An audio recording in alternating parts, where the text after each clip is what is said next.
আসসালামু আলাইকুম, সবাইকে স্বাগত জানাচ্ছি গ্লোবাল ভিউজে। আপনাদের সঙ্গে আছি আমি তাসনিম হোসাইন। আজ জানাবো আন্তর্জাতিক গণমাধ্যমে আলোচিত সংবাদ ও বিশ্লেষণ। ইসরায়েলি প্রধানমন্ত্রীর সব পথ রুদ্ধ হয়ে আসছে। যে পদক্ষেপ নিয়ে এতদিন বড় শঙ্কায় ছিলেন নেতানিয়াহু এবং তার মিত্র যুক্তরাষ্ট্র, তা বাস্তবায়ন হতে চলেছে। ইসরায়েলি প্রধানমন্ত্রীর বিরুদ্ধে গ্রেপ্তারি পরোয়ানা জারি করেছে আইসিসি। এখন 124টি দেশে সফরে গেলে দেশগুলো তাকে গ্রেপ্তার করতে বাধ্য। এই পরোয়ানাকে ইরান এবং মধ্যপ্রাচ্যের প্রতিরোধ যোদ্ধাদের জন্য বিশাল জয় হিসেবে অভিহিত করে বিশ্লেষকরা বলছেন, এর মধ্যে দিয়ে ইসরায়েলের পতন ত্বরান্বিত হবে। এদিকে ইসরায়েলি সেনাঘাঁটিগুলোকে আঘাতে আঘাতে জর্জরিত করেছে হিজবুল্লাহ। দুর্দান্ত অভিযান চালিয়েছেন ফিলিস্তিনি যোদ্ধারাও। মারা পড়েছেন বহু ইহুদিবাদী সেনা। আল মায়াদিনের খবরে বলা হয়, ইসরায়েলের বহু সামরিক অবস্থান লক্ষ্য করে শুক্রবার সিরিজ অভিযান পরিচালনা করেছে লেবাননের হিজবুল্লাহ।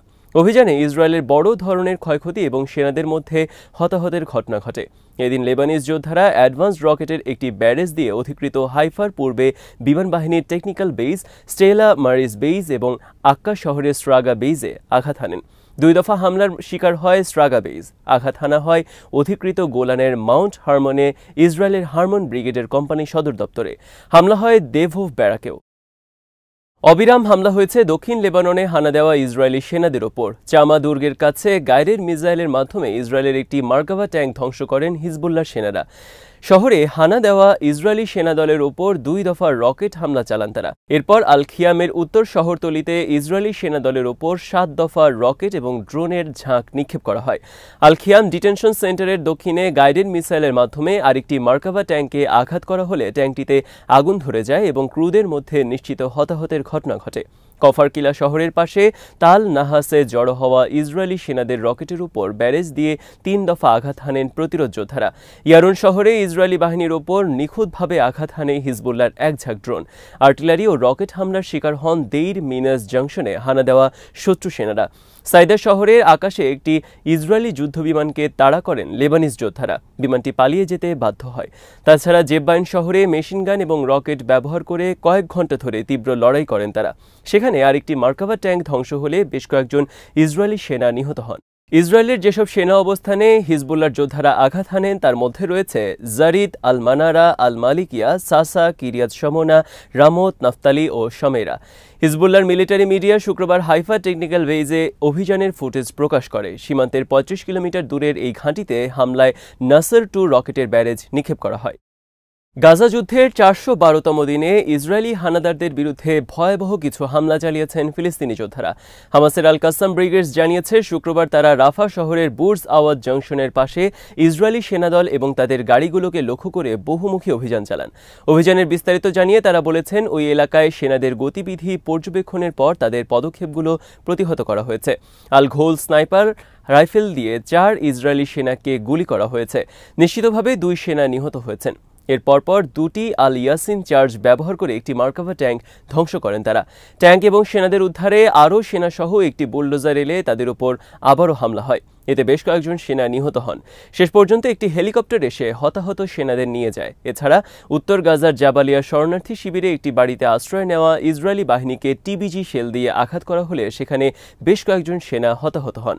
এদিকে আল কুদস এবং আল নাসের সালাহ আল দিন ব্রিগেডস জানিয়েছে, শুক্রবার যৌথভাবে তারা জুহর আল দিকে এক ইসরায়েলি কমান্ড অ্যান্ড কন্ট্রোল সেন্টারে মর্টার হামলা চালিয়েছেন। জাবালিয়া ক্যাম্পের পূর্বে সিভিল অ্যাডমিনিস্ট্রেশন এলাকায় আরেকটি কন্ট্রোল সেন্টারে আঘাত হানে আল আকসা মার্টার্স ব্রিগেডস। এদিন উত্তর গাজায় গিভাতি ব্রিগেডের এক সেনা নিহত হওয়ার কথা স্বীকার করেছে ইসরায়েলি মিডিয়া। ইসরায়েলের প্রধানমন্ত্রী বেনিয়ামিন নেতানিয়াহু এবং দেশটির সাবেক প্রতিরক্ষামন্ত্রী ইয়াভ গ্যালান্তের বিরুদ্ধে গ্রেপ্তারি পরোয়ানা জারি করেছে আন্তর্জাতিক অপরাধ আদালত বা আইসিসি। হামাসের সামরিক কমান্ডার মোহাম্মদ দেইফের বিরুদ্ধেও একই ধরনের পরোয়ানা জারি করা হয়েছে। মানবতাবিরোধী অপরাধ এবং যুদ্ধ অপরাধের জন্য তাদের বিরুদ্ধে এই পরোয়ানা জারি করা হয়। নেদারল্যান্ডসের দ্য হেগ শহরে অবস্থিত আইসিসির বিচারকরা বলেছেন, যাদের বিরুদ্ধে গ্রেপ্তারি পরোয়ানা জারি করা হয়েছে তাদের অপরাধের বিষয়ে যথেষ্ট প্রমাণ রয়েছে। ওই পরোয়ানার অর্থ, আইসিসির সদস্যভুক্ত 124টি দেশের যে কোনোটি সফরে গেলে ওই 2 ইহুদিবাদী কর্মকর্তা আটক হতে পারেন। আটক করা গেলে তাদেরকে আইসিসির কাছে হস্তান্তর করতে হবে। গ্রেপ্তারি কর্মকাণ্ডের জন্য আইসিসির নিজস্ব কোনো পুলিশ বাহিনী নেই। এই কাজে তারা সদস্য রাষ্ট্রগুলোর উপর নির্ভর করে। এদিকে নেতানিয়াহু এবং গ্যালান্তের বিরুদ্ধে আইসিসির পরোয়ানাকে স্বাগত জানিয়েছেন ফিলিস্তিনের হামাস ও ইসলামিক জিহাদ। আইসিসির গ্রেপ্তারি পরোয়ানা আমলে নিয়ে নেতানিয়াহুকে গ্রেপ্তারের প্রতিশ্রুতি দিয়েছে ইউরোপের দেশগুলোর জোট ইউরোপীয় ইউনিয়নের 7 সদস্য রাষ্ট্র। দেশগুলো হলো Netherland, Switzerland, Ireland, Italy, Sweden, Belgium এবং নরওয়ে। এদিকে যুক্তরাজ্যে গেলে নেতানিয়াহুকে গ্রেপ্তার করা হতে পারে বলে ইঙ্গিত দিয়েছে ডাউনিং স্ট্রিট। ব্রিটিশ প্রধানমন্ত্রীর সরকারি বাসভবনের একজন মুখপাত্র এই ব্যাপারে সুনির্দিষ্ট করে কিছু বলতে রাজি হননি, তবে তিনি বলেছেন সরকার তার আইনি বাধ্যবাধকতা পূরণ করবে। যুক্তরাজ্য সহ আন্তর্জাতিক অপরাধ আদালতের অন্য সদস্য দেশগুলো চুক্তি অনুযায়ী এই আদালতের গ্রেপ্তারি পরোয়ানা কার্যকর করতে বাধ্য। এই অবস্থায় নেতানিয়াহু যদি যুক্তরাজ্যে যান তবে তিনি আটক হবেন কিনা তা ব্রিটিশ কর্তৃপক্ষের কাছে জানতে চাওয়া হয়েছিল। জবাবে ব্রিটিশ প্রধানমন্ত্রী কিয়ার স্টারমারের মুখপাত্র বলেন তিনি অনুমানমূলক বিষয় নিয়ে মন্তব্য করতে চান না, তবে মুখপাত্র বলেন ব্রিটিশ সরকার তার আইনি বাধ্যবাধকতা পূরণ করবে।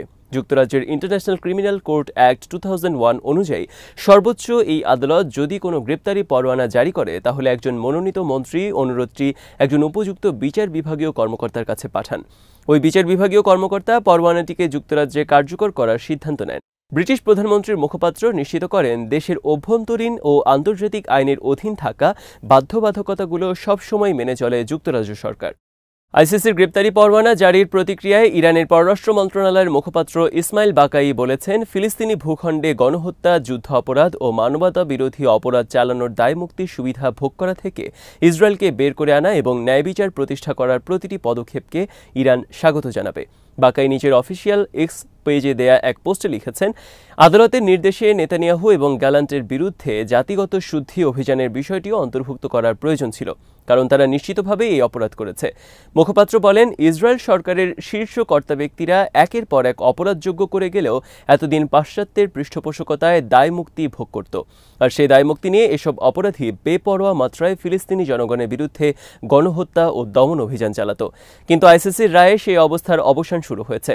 বাকাই বলেন এই নির্দেশ পালন করে অবিলম্বে 2 ইসরায়েলি অপরাধীকে আটক করে বিচারের মুখোমুখি দাঁড় করাতে পারলে আন্তর্জাতিক বিচার ব্যবস্থা আরও বেশি কার্যকর হবে। ইরানের ইসলামী বিপ্লবী গার্ড বাহিনী বা আইআরজিসি প্রধান কমান্ডার মেজর জেনারেল হোসেন সালামি ইসরায়েলে পণ্য সামগ্রীর সরবরাহ বন্ধ করার জন্য মুসলিম দেশগুলোর প্রতি আহ্বান জানিয়েছেন। নেতানিয়াহু ও গ্যালান্টের বিরুদ্ধে আইসিসি গ্রেপ্তারি পরোয়ানা জারি করার পর তিনি এই আহ্বান জানালেন। জেনারেল সালামি শুক্রবার তেহরানে এক বক্তৃতায় আইসিসির ওই পরোয়ানাকে ফিলিস্তিনি ও লেবাননের প্রতিরোধ যোদ্ধাদের জন্য বিশাল জয় হিসেবে অভিহিত করেন। তিনি বলেন ইসরায়েল একঘরে হয়ে পড়েছে। জেনারেল সালামি বলেন এর অর্থ ইহুদিবাদী সরকারের রাজনৈতিক পরাজয়। এখন থেকে আর মার্কিন কর্মকর্তারা ছাড়া আর কেউ ইসরায়েল সফরে যাবে না। তিনি মুসলিম দেশগুলোকে ইসরায়েলের প্রতি সাহায্যের হাত বন্ধ করার আহ্বান জানিয়ে বলেন মুসলিম দেশগুলো এখন সাহায্য বন্ধ করলে ইসরায়েলের পতন নিশ্চিত হয়ে যাবে। তিনি বলেন মুসলিম দেশগুলো ইসরায়েলের জন্য তাদের জল, স্থল এবং আকাশসীমা বন্ধ করে দিলেই তেল আবিব সম্পূর্ণ ধরাশয়ী হবে। গ্রেপ্তারি পরোয়ানার পর যুদ্ধ অপরাধী নেতানিয়াহু বিশ্বের কোন কোন দেশ ভ্রমণ করতে পারবেন না এরকম একটি প্রশ্ন উঠেছে। আন্তর্জাতিক অপরাধ আদালত প্রতিষ্ঠাকারী রোমের সংবিধান অনুযায়ী 123টি সদস্য দেশ তাদের ভূখণ্ডে নেতানিয়াহুর প্রবেশের পর ওয়ান্টেড ব্যক্তি হিসেবে তাকে গ্রেপ্তার এবং প্রত্যর্পণ সহ আইসিসির সিদ্ধান্তগুলোতে সহযোগিতা করতে বাধ্য। এ বিষয়ে ইউরোপীয় দেশ যেমন ফ্রান্স, জার্মানি ও ইটালি, ল্যাটিন আমেরিকার দেশ আর্জেন্টিনা, ব্রাজিল, আফ্রিকার দেশ দক্ষিণ আফ্রিকা ও সেনেগাল এবং এশিয়ার দেশ জাপান ও দক্ষিণ কোরিয়ার উচিত তাদের দেশে প্রবেশের সঙ্গে সঙ্গে নেতানিয়াহুকে গ্রেপ্তার করে তাকে আদালতে হস্তান্তর করা। অপরদিকে যুক্তরাষ্ট্রের রোমের ওই সাংবিধানিক সিদ্ধান্ত অনুমোদন না করার কারণে আইসিসির সিদ্ধান্ত বাস্তবায়ন করতে বাধ্য নয়। এর বাইরে এমন কিছু দেশ রয়েছে যার আগে এই বিধিতে স্বাক্ষর করেছিল, তবে পরে স্বাক্ষর প্রত্যাহার করে নেয়। সেরকম চীন এবং রাশিয়াও ওই সিদ্ধান্ত মানতে বাধ্য নয়। গাজা উপত্যকা ও লেবাননের বিরুদ্ধে দীর্ঘমেয়াদী যুদ্ধ করতে গিয়ে মানসিক সমস্যায় আক্রান্ত হয়ে গত কয়েক মাসে অন্তত 6 ইসরায়েলি সেনা আত্মহত্যা করেছে বলে খবর পাওয়া গেছে। ইসরায়েলি দৈনিক ইয়াদিওত আহরোনোত শুক্রবার জানিয়েছে অঘোষিত ও প্রকৃত আত্মহত্যাকারী সেনার সংখ্যা আরও বেশি, তবে আত্মহত্যাকারী সেনাদের নাম পরিচয় প্রকাশ করেনি দৈনিকটি। আত্মঘাতী ইহুদিবাদী সেনাদের প্রকৃত সংখ্যা ও পরিচয় প্রকাশ করার জন্য ইসরায়েলের ভেতরে দাবি জোরদার হওয়ার পরও দখলদার সরকার এই দাবি মেনে নিতে অস্বীকৃতি জানিয়ে আসছে। খবরে বলা হয় গাজা যুদ্ধ থেকে ফিরে যাওয়া হাজার হাজার ইহুদিবাদী সেনা মানবিক চিকিৎসা কেন্দ্রগুলোতে ভিড় জমিয়েছেন। তাদের মধ্যে অনেকেই ভয়ঙ্কর ট্রমায় আক্রান্ত হয়েছেন। গাজা যুদ্ধে আহত ইসরায়েলি সেনার চেয়ে মানসিক ট্রমায় আক্রান্ত সেনার সংখ্যা বেশি হতে পারে। আল জাজিরা বলছে ইসরায়েলি বিমান হামলায় এক হাসপাতাল পরিচালক এবং 5 প্যারামেডিক নিহত হওয়ার পর চিকিৎসা কর্মীরা তাদের উপর হামলা এবং হাসপাতাল ধ্বংস করার অপরাধে ইসরায়েলের বিরুদ্ধে সিরিজ যুদ্ধাপরাধের অভিযোগ তুলেছে লেবাননের স্বাস্থ্য মন্ত্রণালয়। এদিকে গাজার কামাল আদওয়ান হাসপাতালে ইসরায়েলি ড্রোন হামলায় 4 মেডিকেল স্টাফ এবং 2 রোগী আহত হওয়ার পর এখনই যুদ্ধবন্ধের আহ্বান জানিয়েছে বিশ্ব স্বাস্থ্য সংস্থা। গাজার স্বাস্থ্য মন্ত্রণালয় বলছে 7ই অক্টোবর যুদ্ধ শুরুর পর এ পর্যন্ত অন্তত 44,056 জন নিহত হয়েছেন। একই সময় লেবাননে 3,645 জন নিহত হন। ইরানের বিরুদ্ধে আন্তর্জাতিক আণবিক শক্তি সংস্থা বা IAEA-তে যে প্রস্তাব পাশ করা হয়েছে তার বিরুদ্ধে শক্ত জবাব দেওয়ার পদক্ষেপ নিয়েছে তেহরান। পাশ হওয়া প্রস্তাবের জবাবে ইরানের আণবিক শক্তি সংস্থা নতুন উন্নত মানের সেন্ট্রিফিউজ সক্রিয় করেছে বলে জানিয়েছে ইরানের আন্তর্জাতিক বিচার ও রাজনৈতিক বিষয়ক উপপ্রধান বেহরুজ কামালভন্দি। তিনি বলেন, IAEA-তে প্রস্তাবটি পাশ হওয়ার পরপরই পাল্টা ব্যবস্থা নেওয়া হয়েছে এবং উল্লেখযোগ্যভাবে আমরা ইউরেনিয়াম সমৃদ্ধকরণের তৎপরতা বাড়াবো। তিনি বলেন, আমরা বিভিন্ন উন্নত মানের যন্ত্রপাতি ব্যবহার করব, গবেষণার গতি বাড়াবো এবং শিল্প পর্যায়ে এসব যন্ত্রপাতি ও অবকাঠামোগত উন্নয়ন ঘটাবো। কামালভান্দি আরও বলেন, ইউরোপীয় দেশগুলো চাপ প্রয়োগের কৌশলের মাধ্যমে ইরানের পরমাণু কর্মসূচিকে পিছিয়ে দিতে চায়, কিন্তু আমরা কোনো মতেই তা হতে দেব না। ইরানেরই কর্মকর্তা আরও বলেন, এবার ইউরোপীয় দেশগুলোর তোলা প্রস্তাবের পক্ষে যেসব দেশ ভোট দিয়েছে তাদের সংখ্যা আগের চেয়ে কমেছে। বৃহস্পতিবার IAEA-এর বোর্ড অব গভর্নর্সের বৈঠকে ইউরোপের 3 দেশ ব্রিটেন, ফ্রান্স ও জার্মানির তোলা ইরান বিরোধী প্রস্তাব পাশ হয়। প্রস্তাবের পক্ষে ভোট দিয়েছে 19টি দেশ, বিরোধিতা করেছে 3 দেশ এবং ভোটদানে বিরত ছিল 12টি দেশ। রাশিয়ার প্রেসিডেন্ট ভ্লাদিমির পুতিন বৃহস্পতিবার ইউক্রেনে পরীক্ষামূলকভাবে নিক্ষেপ করা হাইপারসনিক ক্ষেপণাস্ত্রের আরও যুদ্ধকালীন পরীক্ষা চালাবেন বলে প্রতিশ্রুতি ব্যক্ত করেছেন। পুতিন বলেন, রাশিয়া কোন ধরনের নিরাপত্তার হুমকির মুখে পড়েছে তার উপর নির্ভর করবে এই পরীক্ষা। তিনি বলেন, রাশিয়া নতুন অস্ত্রেরও ধারাবাহিক উৎপাদন শুরু করবে। রাশিয়ার সশস্ত্র বাহিনীর প্রধানদের সঙ্গে বৈঠকে তিনি বলেন, নতুন ওরেশনিক ক্ষেপণাস্ত্রের আরও পরীক্ষা চালানো হবে। হাইপারসনিক এই ক্ষেপণাস্ত্র পরমাণু ওয়ারহেড বহনে সক্ষম। ইউক্রেনের দিনিপ্রো শহরে নতুন ক্ষেপণাস্ত্র নিক্ষেপের একদিন পর পুতিন এই ঘোষণা দিলেন। ওই ক্ষেপণাস্ত্র নিক্ষেপের পর পুতিন হুঁশিয়ারি দিয়ে বলেছিলেন, দরকার হলে পশ্চিমা দেশগুলোতে হামলা চালাতে পিছুপা হবে না তিনি। ইউক্রেন সম্প্রতি যুক্তরাষ্ট্র এবং ব্রিটেনের তৈরি দূরপাল্লার ক্ষেপণাস্ত্র দিয়ে রাশিয়ার অভ্যন্তরে হামলা চালিয়েছে। এরপর 2 দেশের মধ্যে সামরিক উত্তেজনা তুঙ্গে উঠেছে। রাশিয়া ইউক্রেনের বিরুদ্ধে বড় রকমের হামলা চালাবে বলে সামরিক বিশ্লেষকরা আশঙ্কা করছেন। আজ এখানেই শেষ করছি। সবাই ভালো থাকুন, সুস্থ থাকুন আর দেখতে থাকুন বিডি ভিউজ। চ্যানেলটি ভালো লাগলে সাবস্ক্রাইব করুন, সংযুক্ত থাকুন আমাদের ফেসবুক পেজে। আল্লাহ হাফেজ।